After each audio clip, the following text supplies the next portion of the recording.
बरपाली सहर में आरंभ होला महान पौराणिक कथावस्तु उपरे आधारित बाबा कपिलेश्वर और माता पार्वती शीतल षष्ठी यात्रा महोत्सव। पारंपरिक रीतिनीति अनुसार आरंभ होला देवदेव महादेव और जगत जननी माता पार्वती 145तम विवाह महोत्सव। घंट शंख हरिबोल हुलहुली शब्द मुखरित होइछि समग्र हिमाद्री नगर नृपराज क्लब भंडार गृह। परंपरा अनुसार नृपराज क्लब रे बाबा कपिलेश्वर नटराज शिव और मां काली मूर्ति संस्थापन करा जायतिला। सेहिपरि बाबा कपिलेश्वर मंदिर शोभायात्रा बाहरी नगर परिक्रमा करबा परे गांधी छकरे बाबा सहस्र आरती प्रदान मध्यरात्रि रे शिव पार्वती भंडार गृह प्रवेश होइतिला। बरपाली सहर में आरंभ होला महान पौराणिक कथा वस्तु उपरे आधारित प्रसिद्ध शीतल षष्ठी यात्रा महोत्सव। 145तम शीतल षष्ठी यात्रा को नहीं उत्सव मुखर होइछि बरपाली सहर। आरंभ होइछि बाबा कपिलेश्वर और माता पार्वती विवाह महोत्सव। परंपरा अनुसार बरपाली नृपराज क्लब रे बाबा कपिलेश्वर नटराज शिव और मां काली मूर्ति संस्थापन करा जायतिला। घंट शंख हरिबोल हुलहुली शब्द मुखरित होइछि समग्र हिमाद्री नगर नृपराज क्लब भंडार गृह। सेहिपरि बाबा कपिलेश्वर मंदिर शोभायात्रा बाहरी नगर परिक्रमा करबा परे गांधी छकरे बाबा सहस्र आरती प्रदान मध्यरात्रि रे भंडार गृह को प्रवेश करिवे देवदेव महादेव और माता पार्वती। आज जून 6 तारिख पर्यंत बरपाली जगन्नाथ नगर पलटिछि हिमाद्री नगर। बाबा कपिलेश्वर और माता पार्वती विवाह महोत्सव हेबो और देव दंपति जुगल मूर्ति रूप दर्शन देवे तांकु देखिबा पई अपेक्षा करिसेंती भक्त श्रद्धालु और कन्या पितामाता।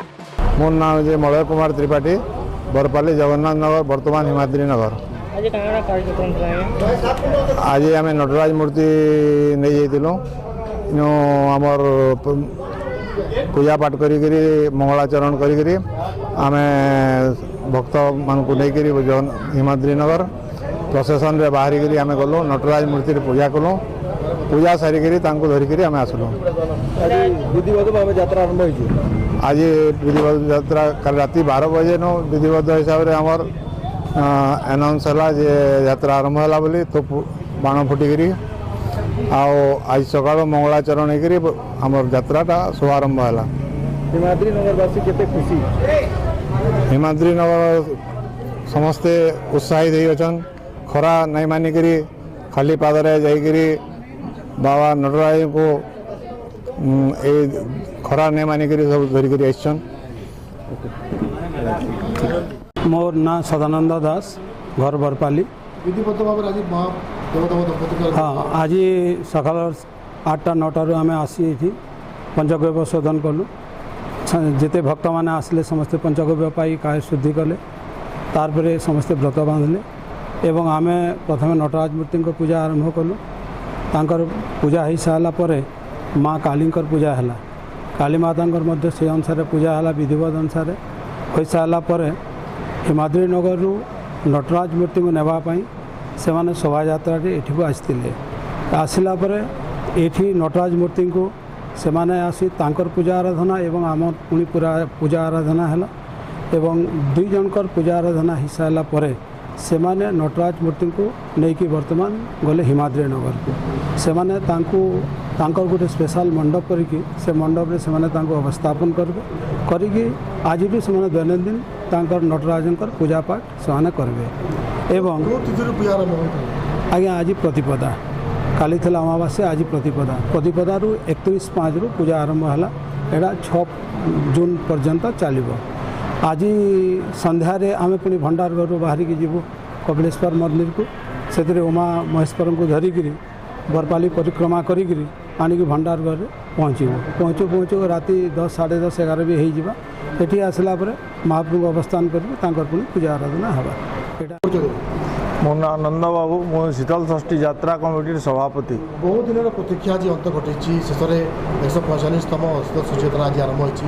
कौन कौन आज कार्यक्रम होता केमती चलता केमती व्यवस्था कर जेहेतु 2 वर्ष शीतल षष्ठी यात्रा बंद थिला खाली नीतिकांति चली ये वर्ष जेहेतु यात्रा पूरा महोत्सव पूरा चली लोक बरपाली जनसाधारण उत्कंठा रही आज शुभ दिन आरंभ हो 31 तारिख आम यात्रार आज आम नटराज और काली मूर्ति स्थापना होती संध्या समय आम भंडार घर बाहरी आम मंदिर को जाई शिव पार्वती को बस्ती परिक्रमा कलापर भंडार घर को आनी आम शीतल षष्ठी यात्रार शुभारंभ हो तापर आम जो यात्रार नीतिकांति अच्छी पतरपेंडी भैरवबोला विवाह ये सब कार्यक्रम आम आरंभ हो जेतु लक्षाधिक भक्त स्वागम हम केमती सुरक्षा व्यवस्था कौन सुरक्षा व्यवस्था जेहेतु लोक समागम बेसी हो आम आशा रखीचु आम प्रशासनिक स्तर में आम आलोचना होती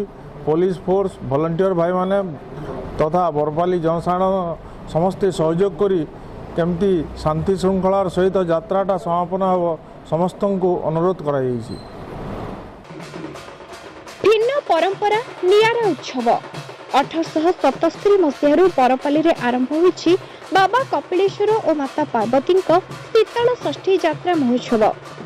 अक्षय तृतीया तिथि भक्त और पूजक भक्ति और निष्ठार सह तले शोइबा सह निरामिष भोजन करी समस्त प्रकार नीति नियम पालन करी देवदेव महादेव पूजार्चना करिथांती। संबलपुर शीतल षष्ठी यात्रा रे देवदेव महादेव रथारूढ़ होइथांती किंतु बरपाली रे महाप्रभु को भक्तों कांधरे बोही खाली पादरे चली चली नगर परिक्रमा करने समग्र विश्वर नियारा। महामारी हटिला परे शीतल षष्ठी यात्रा देखा ए वर्ष लक्षाधिक भक्तों भिड़ हेब तेणु शीतल षष्ठी यात्रा कमिटी और प्रशासन पक्षर व्यापक सुरक्षा व्यवस्था सह महिलांक पई टॉयलेट पानीय जल बिजुली विश्राम गृह भली सुविधा करा जायछि। महोत्सव में आसाम छत्तीसगढ़ मध्य प्रदेश राजस्थान मणिपुर दक्षिण भारत समेत राज्यर विभिन्न जिलूर 2000 कलाकार लोकगीत और नाच प्रदर्शित करिवे। साधना प्रधान बरपाली जगन्नाथ नगरवासी 2 वर्ष है देख लॉकडाउन रु घर किए न बाहर थे आज रिजन हिमाद्री नगर है जगन्नाथ नगर रे समस्ते अपेक्षा करते केन्ता करी घर बाहर मु बोली करी आज छुआ नु बुढ़ा जाए समस्ते उसत अच्छन आमे आज माँ पार्वती के पाखे पाइचु तांकर वॉलंटियर हेबार सुजोग पाइचु जेते आमर द्वारा हेबा पारु पर्यंत आमे सखालु संध्या पर्यंत मांकर सेवा करमु और 6 दिन रो प्रत्येक मुहूर्त के उपभोग करमु आ बरपाली वासी को समस्त को तार माने आमे स्वागत करू जे कलश यात्रा हैला मांकर गंठला पिटा हैला कि लमेन यात्रा हैला सबुथिरे सहयोग करबे आसबे इनके दर्शन करबे आमे ई जिनिसर समस्त को सुजोग और सुविधा भी दउछु खुशी लागु आ बहुत खुशी लागुचे कि 2 वर्ष परे एकदम पाखे पाइछु घर बाहर ले कि हिमाद्री नगर कि प्रत्येक गुटे गुटे मुहूर्त के आमे देखि पारमु और उपभोग करि पारमु ई जिनिस माने हमको गुटे गुटे करी सुविधा मिलु इथिरु बढ़िया बड़ सौभाग्यर कथा किछि नै जे कि नै। मोर ना पिनाकी दास मु यात्रा कमिटी मुख्य परिचालक पूजा कमिटी संपूर्ण दायित्व रही प्रसिद्ध संबलपुर शीतल यात्रा चलुଛି अन्यपटे बहु पुरातन बरपाली शीतल चलुଛି बरपाली शीतल यात्रा कौन इतिहास रही कौन कि बरपाली ऐतिह्य पूजा पाठ उपर बहुत नियम निष्ठा रोचे आमर यहाँ 1877 साल आरंभ है से टाइम आमर बापा अजा मैंने जेन थे से शिवकर प्रति बहुत गुड़े श्रद्धा भक्ति थिला आर से जमीदार दायित्व परिचालना है संपूर्ण दायित्व दे तो से समस्ते ब्राह्मण से समस्ते लगुले आंता गोटे समय था सब ब्राह्मण लोक भी बरभा बोलते आम महापुर आसला दिन जेनटा कि बर्तमान भी से प्रथा मान रही आर आमर कैंसी रकम पूजा पाठ व्यतिक्रम नियम कानून बहुत सुंदर आम मसे पर्यंत नियम बाड़े रोचु अक्षय तृतीया दिन टाणु समस्ते आम व्रत भिड़िकी क्षर बदर नाइकी तले शुईसु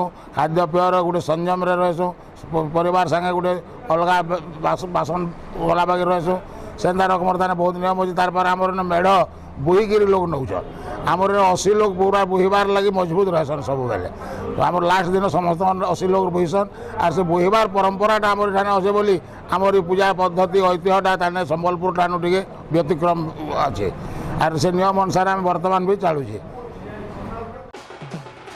आसंता काली नटराज शिवंक स्नान प्रार्थना रुद्र यज्ञर शुभारंभ संध्यारे बाबा कपिलेश्वर पक्षरु कन्या मनोनयन पत्तर पिंडी आदि कार्यक्रम सहित प्रथम थर राति रे किन्नर मानक रान शो अनुष्ठित हेबो। बरगढ़ जिल्लारू प्रदीप कुमार महंती रिपोर्ट दि उत्कल समाचार लाइव।